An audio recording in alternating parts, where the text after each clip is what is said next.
क्या बात है।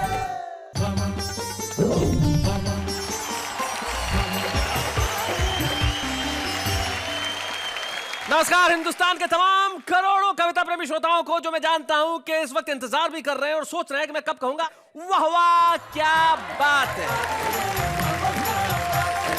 अचानक आज एक पुराने गीत की कुछ पंक्तियां दिमाग में आ गई।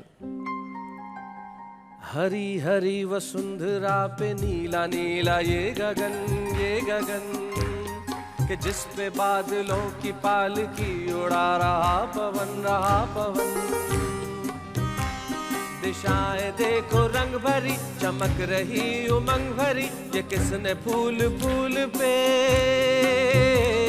ये किसने फूल पे किया श्रृंगार है, ये कौन चित्रकार है, ये कौन चित्रकार, ये कौन चित्रकार है। कुछ कविताएं ऐसी होती है जिनकी कोई उम्र नहीं होती, वो हमेशा जवान रहती है। वैसे कुछ महिलाएं भी ऐसी होती हैं जिनकी कोई उम्र नहीं रहती, वो हर उम्र में जवान रहती हैं। लेकिन मैं बगैर किसी की ओर इशारा किए बुला रहा हूं मेरे साथी नेहा के मेहता को।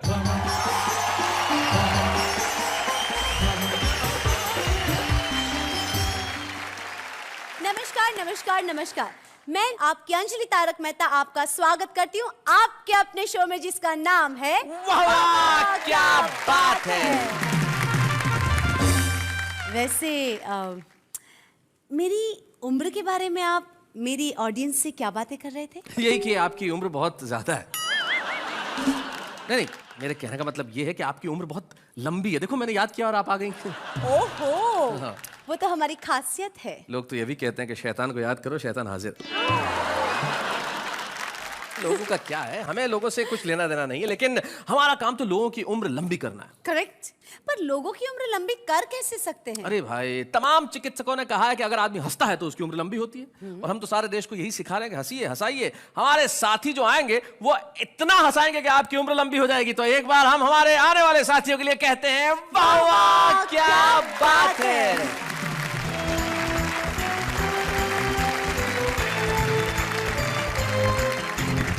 स्वागत है आपका उसी शो में जहां पे आप कहने के लिए मजबूर नहीं होते, दिल से कहते हैं वाह वाह क्या बात है।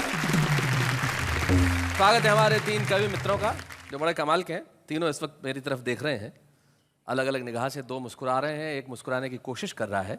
लेकिन जो मंच के इस कोने में जो बैठा है, पहला आदमी है जो मैंने देखा जो शादीशुदा है और जिसका नाम स्वतंत्र है। शादीशुदा होने के बावजूद स्वतंत्र हो, भाई कैसे ये कमाल कैसे है? आदमी जिंदगी में ना भी हो, कम से कम नाम से तो हो। नाम से तो हो कम से कम। तो आज बीवी से पूछ के आए हो? मैं जवाब नहीं दे सकता। आदमी कितना आजाद है कि जवाब नहीं दे सकता। अशोक स्वतंत्र, आपका स्वागत है इस शो के अंदर। इसके बाद हमारे वरिष्ठ कवि बैठे हैं सूर्य कुमार पांडे, जिनका नाम है और बड़े कमाल के कवि। और 1996 में इनकी एक पुस्तक जो आई थी उसका शीर्षक भी वाह वाह था। भाई क्या बात है, आज आप इस शो में जिसका नाम वाह वाह क्या बात है, क्या बात है। आप इन दोनों के बड़े भाई हैं, और अशोक शर्मा के तो आप उम्र से भी बड़े भाई हैं और मस्तक से भी बड़े भाई हैं। न संन्यास का मन, न वैराग्य का व्रत। न संन्यास का मन, न वैराग्य का व्रत। अभी वो ही हरकत, वो हिम्मत, वो चाहत। आहा, बुढ़ापे में छेड़ो न किस्साए उल्फत, हाँ। जवानी की आदत यथावत सलामत। भाई देखिए, आपने कहा कि जवानी की आदत यथावत सलामत। आपने इसे काव्यात्मक पंक्तियों में कहा। जिन्होंने मुहावरा बनाया था उन्होंने एक लाइन में कह दिया था कि बंदर कितना ही बूढ़ा हो जाए गुलाट मारना नहीं छोड़ता। स्वागत है आपका सूर्य कुमार पांडे जी।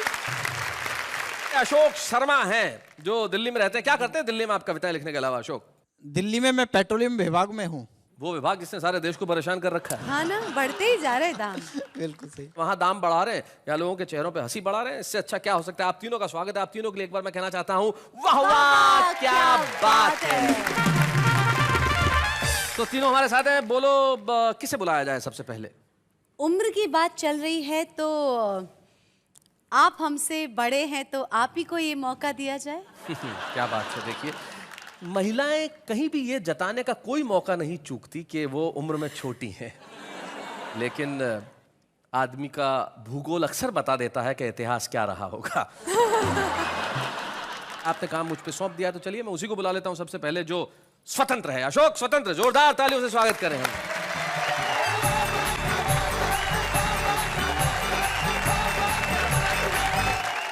नमस्कार अंजलि जी। जी। मैं एक छोटी सी बात आपको बताना चाहूं। जब मैंने पहली बार आपको तारक मेहता कार्यक्रम में देखा तो एक बात मुझे बहुत ज्यादा खली। बाकी लोग जले हुए थोड़ी हैं जो आपको कह रहे थे अनजली अनजली। आजकल देश में बहुत बार चर्चा उठती है कि महिलाओं के लिए 1/3 आरक्षण होना चाहिए। तो मेरे एक मित्र ने पूछा कि ये 1/3 महिला आरक्षण का मसला क्या है। तो मैंने 2 पंक्तियों के माध्यम से उस विधेयक का सार बताने का प्रयास किया है। देखिए, बताइए कि 1/3 महिला आरक्षण का सार यही है, घर के 3 कमरों में से 1 आपकी पत्नी का है और 2 आपके नहीं हैं। बहुत अच्छे, बहुत बढ़िया। आजकल मोबाइल की संस्कृति आ गई है, लोग चलते फिरते मोबाइल से बात करते रहते हैं, साइकिल पर, स्कूटर, मोटरसाइकिल पर। जी। तो बाप परेशान। बच्चा पैदा हुआ तो गर्दन थी टेढ़ी, कंधे से चिपका हुआ था कान। डॉक्टर बोला बच्चे के बाप से, इसने ये गुण पाया है आपसे। दिन भर फोन को कान और कंधों के बीच दबाकर करते हैं बात। बच्चे ने इस गुण को माँ के पेट में ही कर लिया आत्मसात। बाप बोला कैसे विश्वास करें आपके दृष्टिकोण पर, मेरे पड़ोसी पति पत्नी ऐसे ही दिन भर चिपके रहते हैं फोन पर। कल उनके यहाँ पैदा हुआ बच्चा तो बिल्कुल सही है।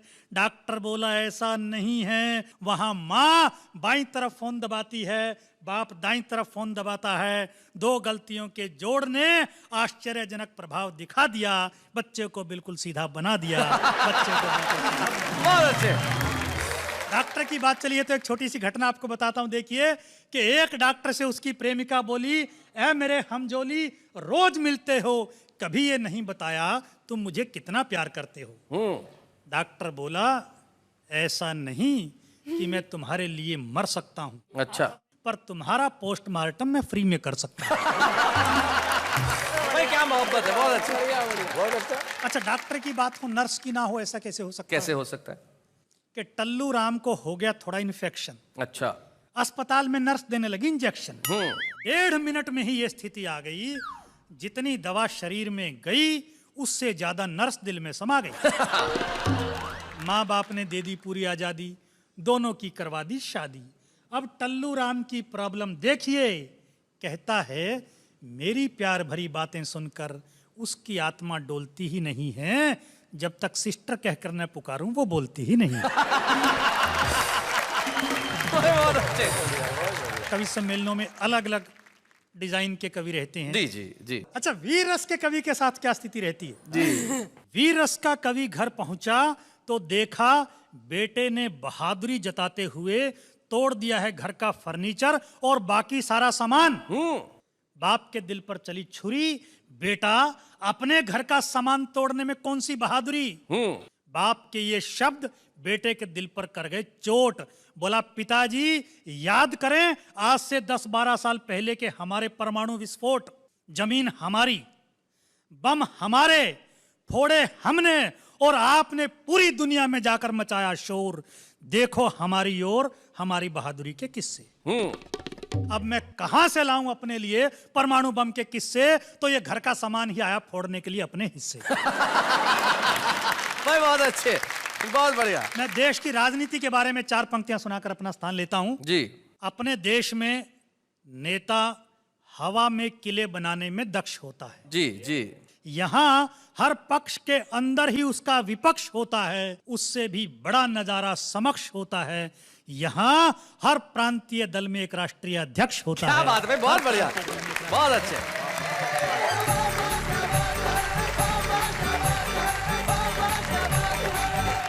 भाई अशोक स्वतंत्र जी, आपने बिल्कुल सही बात कही।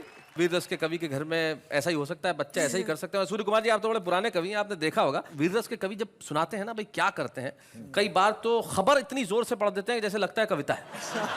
एक वीर रस के कवि मंच पे आए और शर्मा बंधु का भजन बड़ा ही सुप्रसिद्ध, सूरज की गर्मी से जलते हुए तन को मिल जाए तरवर की छाया। अब इन्होंने वीर रस में पढ़ा, आगे खड़े हुए बोले सूरज की गर्मी से जलते हुए तन को मिल जाए तरवर की छाया, और ऐसा ही सुख मेरे मन को मिला है मैं जब से शरण तेरी आया। एक श्रोता खड़ा हुआ बोले भाया मेरे सोते बच्चे को क्यों उठाया। देखता हूँ अगली बार तुझे यहाँ कौन बुलाएगा वापस, इसको क्या तेरा बाप सुलाएगा। तो कुछ कविताएं जगाने का भी काम करती है, वो सिर्फ समाज को नहीं जगाती, बच्चों को भी जगा देती है। लेकिन एक व्यंगकार हमारे बीच में ऐसे हैं जो कुछ ऐसी कविताएं लिखते हैं जो हमारे भीतर कई सवाल जगाती है। अशोक शर्मा, जोरदार तालियों से स्वागत करें हमारे बीच।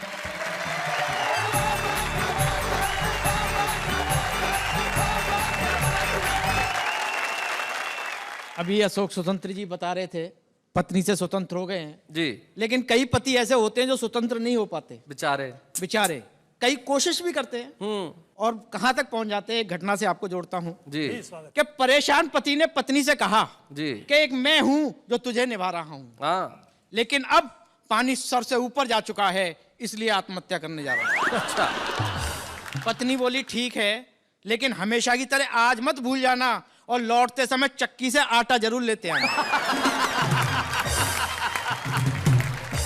कई बार ऐसा होता है कि पत्नियां भी दुखिया जाती हैं जी। कि दुखियाई पत्नी ने पति से कहा कि तुम रोज रोज नदी में छलांग लगाने की कहते हो, एक बार भी लगाई? पति बोला चैलेंज मत कर, वरना करके दिखा दूंगा, अभी तैरना सीख रहा हूं। बहुत अच्छे।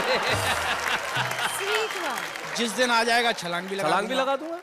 कई घटनाएं हो जाती हैं साहब। जी। अच्छा, एक तो पति पत्नी के साथ ही हुआ कि सुबह सुबह पत्नी ने पति को जगाया। लो। पति बड़बड़ाया, बोले 2 मिनट बाद नहीं उठा सकती थी? ऐसी क्या जल्दी थी? कितना अच्छा सपना दिख रहा था, राजा हरिश्चंद्र बना मैं और मेरा परिवार चौराहे पर बिक रहा था। अच्छा। पत्नी बोली फिर 2 मिनट में वहां कौन सी तुम्हारे लिए रोटी सीख लेती? मैं बोला बेवकूफ, 2 मिनट में रोटी सीखती ना सीखती, पर कम से कम तू तो बिक लेती। सूर्य कुमार पांडे जी, पत्नी की बड़ी बात कर रहे हैं, आप कुछ कहना चाहते हैं? क्यों नहीं, इनका मैं इतना पत्नी पुराण सुन रहा हूँ। जी। अशोक शर्मा जी, आप कितनी मोहब्बत करते हैं। मैं तो ये कह रहा हूँ आप इन्हें देखिए और सुनिए, कितना शरीफ शख्स है, हाँ। पत्नी पे फिदा है। कितना शरीफ शख्स है, पत्नी पे कितना फिदा है। शरीफ शख्स है, पत्नी पे फिदा है। उस पे कमाल ये है कि अपनी पे फिदा है। अपना ही माल है, फिदा भी होना चाहिए उसमें। सही बात है। बड़ी बड़ी घटनाएं हो जाती हैं साहब। एक तो मुझे याद आ रहा है कि एक पति तैयार होके बिल्कुल नए से कपड़े पहन के जैसे ही निकला, वैसे ही पीछे से पत्नी ने पकड़ लिया। बोले कहां जा रहे हो? पति को गुस्सा आ गया, बोला मरने। बोले फिर नए कपड़े पहन कर क्यों जा रहे हो? सही बात है। अच्छा, मैं तो बड़ा छुप के निकलता हूं जी। लेकिन एक बार छुप के निकल रहा था, तब भी पकड़ लिया। बोले कहां जा रहे हो? मैंने कहा 1-2 घंटे के लिए बाजार जा रहा हूं घूमने। बोले कहीं नहीं जाना, सब्जी मंडी चलना है। अच्छा। पत्नी के साथ सब्जी मंडी चला गया। मैंने देखा सब्जी मंडी में सब्जी वालों के बीच में एक डॉक्टर की दुकान थी साहब। अच्छा, डॉक्टर की दुकान। हाँ। अच्छा, मुझे बड़ा अटपटा लगा। मैं सब्जी वाले से बात कर रहा हूं, आप कविता का आनंद उठा। जी। एक बात समझ में नहीं आई श्रीमान, सब्जी मंडी, उसमें डॉक्टर की दुकान। हाँ। वाह। सब्जी की दुकान पर इक्का दुक्का और डॉक्टर की दुकान पर भीड़ भड़क्का। हाँ। हमने डॉक्टर से पूछा इसका कारण बताएंगे? वह बोला आइए विस्तार से समझाएंगे। अच्छा। ये पहला मरीज हाँ। अपने आप ही मौत से जूझ लिया था। हाँ। राह चलते चलते भिंडी का भाव पूछ लिया था। बहुत अच्छे। बहुत बढ़िया है। भाव सुनते ही भुन्न हो गया, इसका आधा हिस्सा सुन्न हो गया। अच्छा, बहुत अच्छा है, अच्छे। अच्छा है। और इसने सब्जी मंडी में आकर अपनी जान को आफत लगाई है। सब्जियों के भाव से ज्यादा इसका ब्लड प्रेशर आई है। बहुत अच्छा। यह है जन्मजात लोभी, स्वाद स्वाद में खा गया आधा किलो गोभी। अच्छा। अब 80 रुपए का भाव सुनकर सुबक रहा है, आधा किलो गोभी सुबह से उबक रहा है। बहुत बढ़िया अशोक। ये सरकारी बाबू सब्जी मंडी में भी अपनी दादागिरी दिखा रहा था। जब मांगने पर धनिया नहीं मिला तो जबरन उठा रहा था। कुछ दुकानदारों ने मिलकर इसे कपड़े की तरह निचोड़ दिया। जिस हाथ से धनिया उठाया था वो हाथ ही तोड़ दिया। ये मोटी महिला कल जब सब्जी वालों की गैल गई तो कटहल का भाव सुनकर मटर के दानों की तरह फैल गई। क्या बात है भाई, वाह वाह वाह। कटहल का भाव सुनकर मटर के दानों की तरह फैल गई। इसका शारीरिक संतुलन ही बिगड़ गया, मिर्गी का भयंकर दौरा पड़ गया। अच्छा। जब चमड़ा भी किसी काम ना आया तो लोगों ने इसे लहसुन सूंघाया। हाँ। और ये भी कमबख्त फैंटी लहसुन सूंघते ही उठ बैठी। ये साथ में सब्जी वाला आज सुबह ही मेरे पास आया है, साथ में अपने नौकर को भी लाया। अच्छा। कहता है कि इसने मेरा 100 ग्राम हरा चना और 1 टमाटर खा लिया है। आप इसकी इंडोस्कोपी कीजिए और इसके पेट में यंत्र डालकर बताइए कि इसके पेट में और क्या क्या। अच्छा। ये जो बोरा खड़ा है इसमें मलेरिया का मरीज पड़ा है। यह सर्दी से कम सब्जियां देख देख कर ज्यादा कांप रहा है। क्या बात है, भाग कर आया था इसलिए अभी तक कांप रहा है। बहुत अच्छे। ये हार्ट का मरीज 3 हार्ट अटैक के बाद भी जिंदा है, भगवान की देन है। फिर भी कम वक्त प्याज का भाव सुनने के लिए बेचैन है। बहुत अच्छा। वो जिसके हाथ में दुनाली है, हाँ। उसके बेटे से किसी ने 700 रुपए की सब्जी छुड़ा ली है। ओहो, तब से वह बंदूक लिए ढूंढ रहा है, जिसने छुड़ाई है उसे ढूंढ रहा है। अंत में डॉक्टर बोला, पता नहीं इस दुनिया में कैसे कैसे लोग हैं जो जरा सी महंगाई को भी सहन नहीं कर पाते हैं वाह। और मरने के लिए सब्जी मंडी में चले आते हैं। अगर उनका सब्जी मंडी में आना इतना ही जरूरी है तो सब्जी मंडी के बीच में एक डॉक्टर की दुकान खोलना हमारी लाचारी है, हमारी मजबूरी क्या है। बात है भाई अशोक, बहुत बढ़िया भाई, वाह।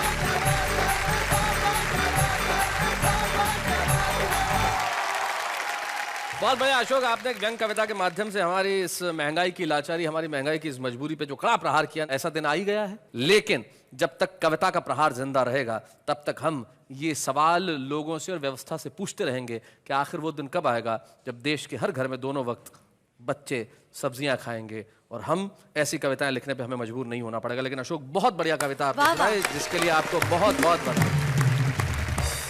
लेकिन आप बुलाते हैं हम एक ऐसे शख्स को जो कई सालों से सब्जियों के भाव पूछ रहे हैं, उम्र के उस दौर में खड़े हैं जहां पे बस खड़े हैं, लेकिन वो अपनी कविताओं के साथ अड़े हैं और अपनी हास्य कविताओं से आज भी जिस ऊर्जा के साथ, जिस एनर्जी के साथ कविताएं सुनाते हैं कि भाई उनका क्या कहना।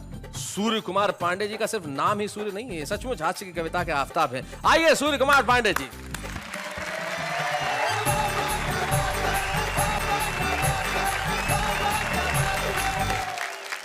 मैं आपको 4 पंक्तियां सुनाता हूं जी, और इससे आपको मेरे चरित्र का पता लगेगा। वाह। वो मेरी बगल से गुजरी तो मैंने मार दी कोहनी। हाय हाय, पहली लाइन से ही चरित्र का पता चल गया भाई, वाह वाह। वो मेरे बगल से गुजरी तो मैंने मार दी कोहनी। कहा उसने कि ऐसी उम्र में यह हाल होता है। कहा मैंने कि वनडे क्रिकेट के इस रूल को समझो। हाँ। वहीं पे फ्री हिट मिलता है जहां नो बॉल होता है।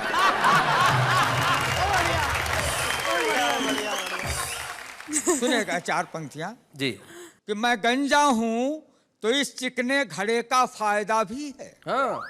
इस चिकने घड़े का फायदा भी है, अगर चाहे भी कोई बाल बांका कर नहीं सकता। क्या बात है भाई, वाह वाह वाह वाह भाई, बहुत अच्छे। अगर चाहे भी कोई बाल बांका कर नहीं सकता। और है वो फिसलन कि रखते ही फिसल जाती है हर मुश्किल। कोई इल्जाम अपना मेरे सिर पर धर नहीं सकता। क्या बात है भाई, बहुत अच्छे, बहुत बढ़िया भाई, वाह। कोई इल्जाम अपना, और एक ने रखने की कोशिश की तो उसका नतीजा क्या हुआ बताता हूं कि हाफ मैं भी हो गया और हाफ वो भी हो गया। हाफ मैं भी हो गया और हाफ वो भी हो गया। इश्क में होना था जो इंसाफ वो भी हो गया। और उसने मुझको घिस दिया साबुन की भट्टी की तरह। अच्छा। झाग तो आया बहुत पर साफ वो भी हो गया। झाग तो आया बहुत पर साफ वो भी हो गया। और मेरे टक्कल पे हंसते हो। हाँ। अमा नादान हो तुम भी। जरूरी है नहीं यह हरे पत्तों पर जवानी हो। हाँ। जरूरी है नहीं यह हरे पत्तों पर जवानी हो। और ये गंजापन बताता है इमारत है नई अब भी। ये गंजापन बताता है इमारत है नई अब भी। छतों पे घास उगाती है घर बिल्डिंग पुरानी हो। भाई बढ़िया बात है, क्या बात है। तो और आपको 4 पंक्तियां और सुनाता हूँ। पतझड़ में भी बहार के रखता हूँ तमन्ना। देखी जहां हरियाली उसी ठौर रुका हूँ। हाँ, ठौर जगह। और यह पूछो मत कितने वसंत देख चुका मैं, यह पूछो कि कितनी बसंती देख चुका। ये अपने इश्क का बर्तन अभी भी गर्म है प्यारे। भला यह दाल कब अपनी गलाना छोड़ देता है। दाल कब अपनी गलाना छोड़ देता है। और बदन होता है बूढ़ा, दिल की फितरत कब बदलती है। हाँ। पुराना कुकर क्या सीटी बजाना छोड़ देता है। भाई बहुत अच्छे। तो नहीं ये भाप आशिक की हैं आहें जो उबलती हैं। नहीं ये भाप आशिक की आशिक हैं की हैं आहें जो उबलती हैं। नहीं सीटी ये चीखे हैं जो भीतर से निकलती है। और चढ़ा जो उम्र के चूल्हे पे गैस्केट हो गया ढीला। चढ़ा जो उम्र के चूल्हे पे गैस्केट हो गया ढीला। गैस्केट हो गया ढीला। पुराने कुकर बेचारे की इसमें कौन गलती है। सही बात पुराने है कुकर बेचारे की। और आपके लिए 4 पंक्तियां सुनाता हूँ जी। ढलती उम्र मोहब्बत मांगे नई जवानी से, अरे हसीनों बचना इनकी कारस्तानी से। हाँ। फिसल न जाना कहीं ढलानों पर नादानी से, बाढ़ से ज्यादा खतरा होता उतरे पानी से। क्या बात है भाई, क्या बात है, उतरे पानी से। अंत में कहता हूँ कि हृदय एटीएम मध्य में कार्ड नयन के डाल। हाँ। हृदय एटीएम मध्य में कार्ड नयन के डाल, और नोट फटाफट प्यार के तू चुपचाप निकाल। क्या बात है, वाह वाह वाह वाह।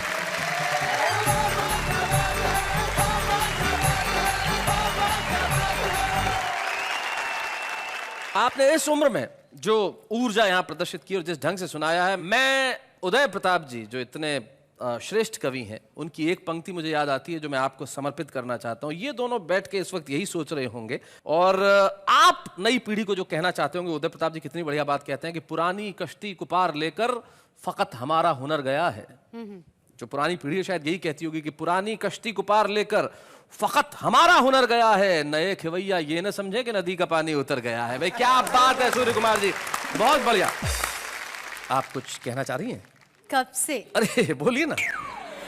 मैं क्या कहना चाहती थी पता है? हाँ। कि ऐसा कैसे हो सकता है जिससे मेरी उम्र बढ़ना बंद हो जाए, यही रुक जाए। अब मैं आपकी उम्र रोकने के लिए नया तरीका क्या बताऊं? पहले से या पिछले 7 सालों से अपनी उम्र 21 पे अटका रखी है आपने। तो 7 सालों से तो आपकी उम्र बढ़ ही नहीं रही है। 1 मिनट, 7 साल से नहीं, 3 साल से। अच्छा 3 साल से 21 की हैं। देखिए तो मतलब कितना कॉन्फिडेंस है। वैसे इस बात पे से एक बात बताइए। हाँ बताइए, पूछिए पूछिए। शादी करने की सही उम्र क्या होती है? आपकी निकल गई। नहीं, मेरे कहने का मतलब ये है कि इस सवाल का जवाब मैं क्या, हमारे मित्रों से पूछते हैं। भाई आप बताइए अशोक शर्मा जी, आपके हिसाब से शादी करने की सही उम्र क्या होती है? जब मूड कर जाए। जब मूड कर जाए। भाई वाह वाह, क्या बात है। स्वतंत्र जी जरा आप माइक उठाइए। शादी उस दिन कर लेनी चाहिए जिस दिन आपकी पत्नी की हो रही है। बहुत अच्छे। पांडे जी? नहीं, ये लोग मजाक की बात कर रहे हैं। इनकी शादी की उम्र सही वही होती है जब आप 18 साल की हो जाएं जी, तो आपको कर ही लेनी चाहिए। अभी आप हुई कि नहीं हुई? अरे ये 18 साल और कुछ महीनों की हैं बस। अच्छा, मुझे ऐसा लगा कि अभी आप 18 से कम हैं। नहीं 18 साल और 120 महीने बस। जी खैर, उम्र की हम बात क्यों करें? शादी भाई किसी भी उम्र में करो, शादी करते ही आदमी की जो गिनती है वो बुजुर्गों में होने लगती है। हाँ और क्या अशोक? आज पता चला क्या? कि सब लोग आपको इतना रिस्पेक्ट क्यों देते हैं, बुजुर्ग बुजुर्ग। तो रिस्पेक्ट अगर पाना है तो जिंदगी में सही उम्र में शादी कर लेनी चाहिए। लेकिन हमारे एक बड़े रिस्पेक्टेड गेस्ट हैं जो आज हमारे साथ हैं, जो बड़ा कमाल के अभिनेता है। और एक तो डायलॉग उनका इन दिनों इतना फेमस है जिसकी हद नहीं। भाई शादी तो पिताजी किया करते थे। पिताजी कई बार तो शादी के ऐसे कार्ड बांटते थे कि सिर्फ कार्ड बांटते थे, शादी ही नहीं करते। तो पिताजी की बात हर वक्त करने वाले लापतागंज के अनूप उपाध्याय।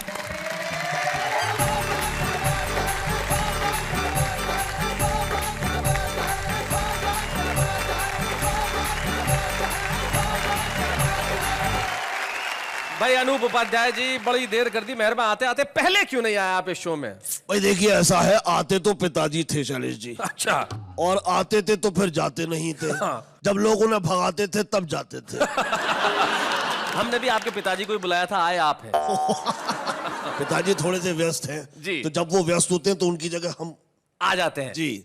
मैं आपको बताऊं शैलेश जी, मैं अभी जो कविता कहने जा रहा हूँ, पढ़ने जा रहा हूँ, वो चमचों पर है। अच्छा। वैसे चमचे तो पिताजी थे। किसके चमचे थे पिताजी? हर खूबसूरत लड़की के। तो पिताजी मुझे बचपन में ये कविता सुनाते थे, उन्होंने ये नहीं बताया था गलती से कि इनके कवि कौन है। जी। मुझे माफ करिए कि नाम नहीं पता है शैलेश जी, इसलिए सुना माफ कीजिए। जी जी। अगर चमचे नहीं होते तो मक्खन की महत्ता को समझ पाते नहीं प्राणी, वाह न जिंदाबाद के नारों को मिल पाती अमर वाणी, वाह। और सभाओं में जुलूसों में कभी क्रंदन नहीं होता, हाँ। किसी बिल्ली के माथे पर पुता चंदन नहीं होता, क्या और बात? गधों का इस तरह महफिलों में अभिनंदन नहीं होता अगर चमचे नहीं होते। आज की महफिल में आपका अभिनंदन है। आप कहना चाहते हैं कि हम गधे हैं? अरे नहीं नहीं सर, वैसे मैं ये कहने में कोई वो नहीं करूंगा, वैसे गधे तो पिताजी थे। पिताजी ने मुझे हर तरीके से माफ कर दिया है जी। कहा है बेटा मेरी खूब बदनामी भी करना और मेरा खूब नाम भी करना। लेकिन इसी बहाने आप एक ऐसे बेटे तो हैं जो कम से कम दिन में 100 बार पिताजी का नाम लेते हैं। जी, इसलिए आजकल तो पिताजी बेटे को ऐसे प्रणाम। हो गए कि पिताजी को पूछते ही नहीं है। भाई क्या बात है अनूप भाई, वाह वाह वाह वाह, बहुत बढ़िया। जी, हमारी सभ्यता केवल प्रणामों तक सिमट जाती, वाह।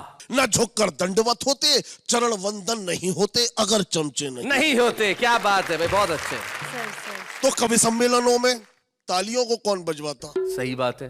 कव्वालियों को गालियों को व्यंग कविता कौन बतलाता, वाह उठाता कौन बिस्तर बोरिया संयोजकों की, क्या बात है। और खिलाता कौन उनको दूध में टॉफी मिलाकर, हाँ। और किसी अफसर के घर बाजार से सब्जी नहीं आती, ना कुछ ऑफिस में हो पाता, ना ये सरकार चल पाती अगर चमचे नहीं होते। क्या बात है भाई, बहुत अच्छा। जी, बस यही कुछ पंक्तियां याद रही हैं जो पिताजी ने बचपन में सुनाई थी। आपका बहुत बहुत आभार अनूप, आप कमाल के अभिनेता हैं और आपने यहाँ आके जिस ढंग से कविता सुनाई है, क्या बात है। जोरदार तालियां आपके लिए, मैं यही कहूंगा, वाह वाह क्या बात है।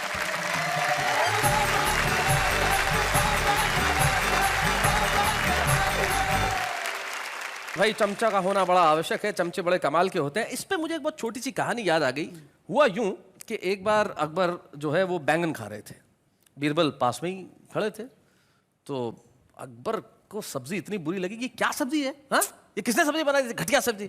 तो बीरबल बोले हुजूर ये तो बैंगन है, इसका तो नाम ही बेगुन, जिसमें कोई गुण नहीं हो। कुछ दिनों बाद की बात है, अकबर फिर से खाना खा रहे थे, उस दिन भी बैंगन की सब्जी बनी थी, और अकबर ने कहा भाई वाह क्या सब्जी है। तो अब बीरबल बोले सर ये तो अकेली सब्जी है बैंगन जिसके सर पे ताज है, तो ये तो सब्जियों का बादशाह है। तो अकबर चौंके और बीरबल से कहने लगे भाई उस दिन तो तुम कह रहे थे कि इसमें कोई गुण नहीं है, आज कह रहे हो सब्जियों का बादशाह है। तो बीरबल कहने लगे हुजूर मैं आपका गुलाम हूं, बैंगन का नहीं।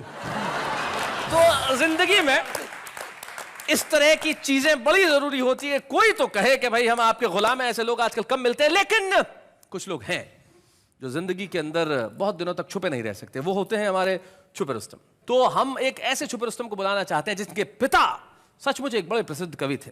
इलाहाबाद अंचल के अंदर कैलाश गौतम जी के दोहे आज भी इतनी इज्जत के साथ पढ़े जाते हैं, उनकी कविता इतनी इज्जत के साथ सुनाई जाती है। उनके पुत्र श्लेष गौतम जो आज इलाहाबाद से हमारे बीच में आ रहे हैं, आज तो वो छुपे रुस्तम है, लेकिन मैं जानता हूं कल वो अपने पिता की तरह बड़ा नाम करेंगे। श्लेष गौतम।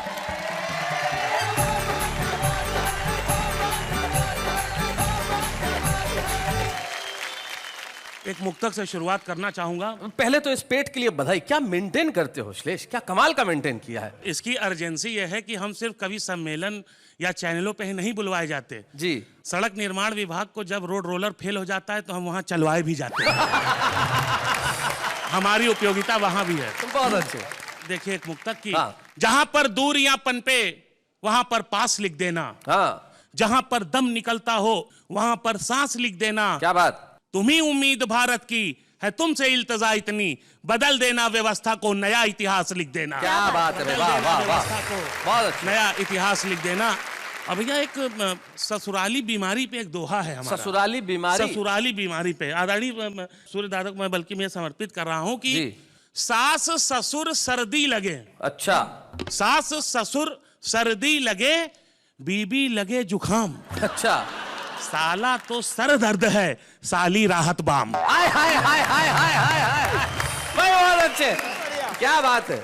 और अक्सर बात हो जाती है, शादी की बात चली उम्र उम्र की, तो जी। 4 लाइन मैं निवेदित करता हूं कि किताब अच्छी हो तो पेज मत देख, किताब अच्छी हो तो पेज मत देख, भूख लगी हो तो वेज नॉन वेज मत देख, तू 20 का है और वो 40 की तो क्या, दिल लगा हो तो एज मत देख।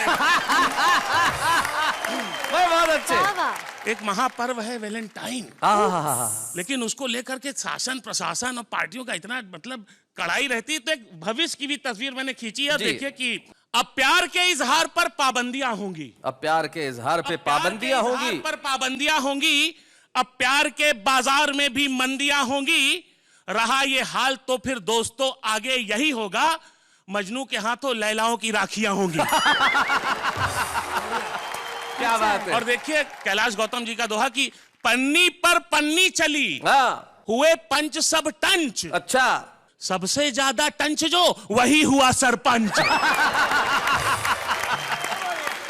देखें ये हमारे आपसे जुड़ा है जी। समाचार के नाम पर जनता है कंफ्यूज। देखिए भैया हिंदी और अंग्रेजी को भी हमने दोस्ती कराने की कोशिश क्या की बात है, क्या बात। समाचार के नाम पर जनता है कंफ्यूज, 20 मिनट का विज्ञापन 3 मिनट की न्यूज।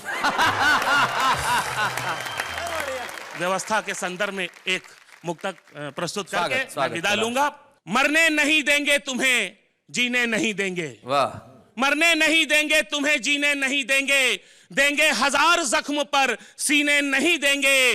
अंधी है सियासत यहाँ शातिर है हुक्मरा, पानी तुम्हें देंगे मगर पीने नहीं देंगे। भाई क्या बात है भाई, वाह वाह वाह वाह भाई, बहुत बढ़िया। अश्लेष, आपने कहा कि व्यवस्था ऐसी है कि पानी तो देंगे लेकिन पीने नहीं देंगे, लेकिन वाह वाह क्या बात की व्यवस्था ऐसी नहीं है। हम चाहते हैं कि आप जमाने को दिखें और इतना अच्छा लिखें कि उसके लिए हम आपको एक स्मृति चिन्ह के रूप में कलम प्रदान करना चाहते हैं, और उस कलम की नोक से आप ऐसी कविताएं उगलें कि लोग आपके लिए घनघोर तालियां बजाएं। तो आइए, वाह वाह क्या बात है कि मंच से मिलके हम देना चाहते हैं अश्लेष गौतम को एक स्मृति चिन्ह, जोरदार तालियां।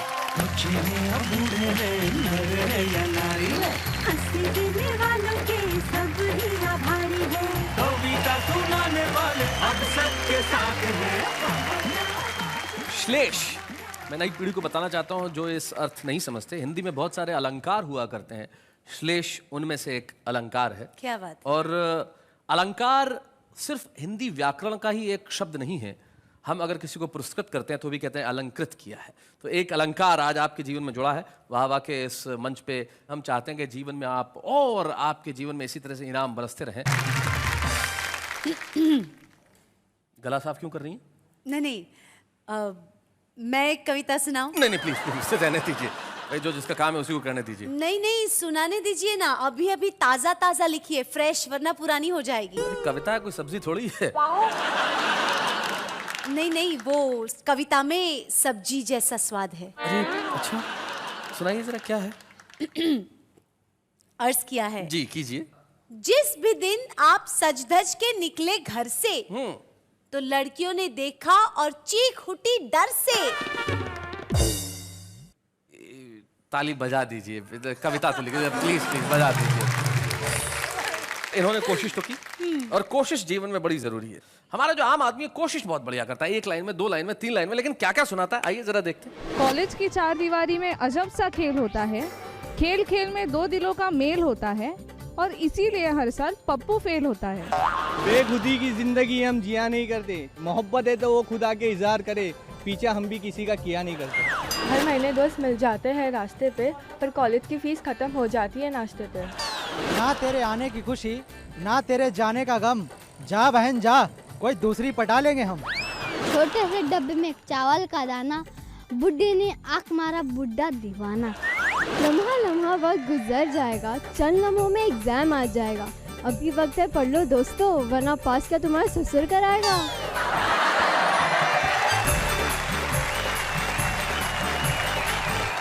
सूर्य कुमार जी, आपने कभी ऐसी शुरुआत की थी, इस तरह की कोई तुकबंदी की थी कभी मेरी तरह? हाँ, क्यों नहीं की। मसलन किस तरह की थी, कोई याद है आपको? जैसे बहुत एक बार वो हो गया थोड़ा सा क्या कहते हैं, असफल हो गए। हाँ, जी। तो मैंने लिखा था कि फूलों का बिस्तर मांगा था पर कांटों की सेज मिली, जिस पे पहली लाइन मारी वो लाइन इंगेज मिली।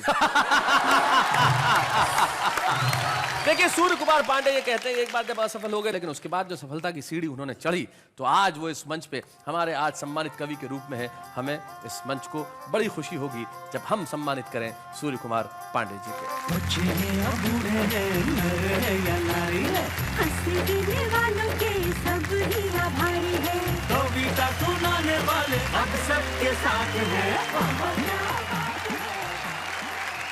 और जैसी कि परंपरा है कि जिस कवि को हम सम्मानित करते हैं उसके परिवार का कोई सदस्य या मित्र यहाँ उपस्थित रहता है। सूर्य कुमार पांडे जी का परिवार कविता का परिवार है, उनका अपना परिवार तो लखनऊ में है ही, और हमें बड़ी खुशी है कि हमारे युवा पीढ़ी के एक कवि यहाँ पे उपस्थित हैं जो पांडे जी से बेहद प्रभावित भी है, और पांडे जी और उनका और हमारा सबका बड़ा साथ रहा है। दीपक गुप्ता एक युवा पीढ़ी के ऐसे कवि हैं, तो हम चाहते हैं दीपक इस मंच पे आए और हम उनसे कुछ बातचीत करें। दीपक आइए।